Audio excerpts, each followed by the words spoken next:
ផុតទៅអាសូរស្រីពើនៅតែរងចាំគ្រាមកទំនឹកអំបនបានដាំរលត់ទាំងលេងក្រំទួយញុំឲ្យទ្រាំនឹងកំវាសនាចង់ជួបជាមិត្តចោតហាលថ្ងៃលេចទៅ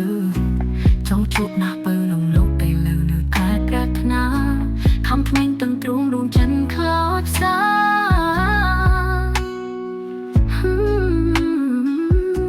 សងព្រាមនៃចិនក្រសាប្រហាស្នេហាយ៉ាងក្នុងភ្លើងគ្មានផ្សាយទៅក្នុងចវៈដាក់បងយ៉ាងណាតែចិនស្នេហានៅតែស្រវាមកជួបគ្មានใครស្លាប់ទៅប្រចង់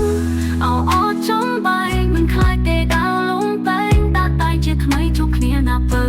ជួបរាល់ថ្ងៃលេង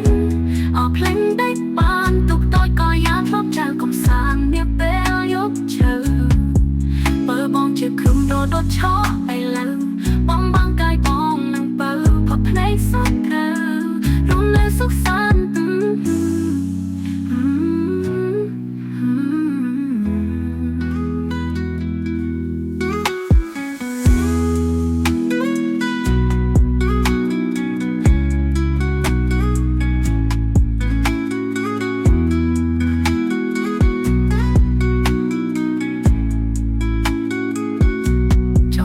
ជានិច្ចចោតណាថ្ងៃលេងទៅ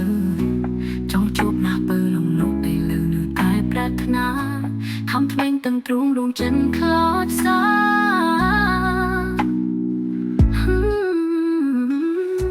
សងព្រាមនៃចិនក្រសាប្រហាស្នេហាយ៉ាងក្នុងភ្លើងគ្មាន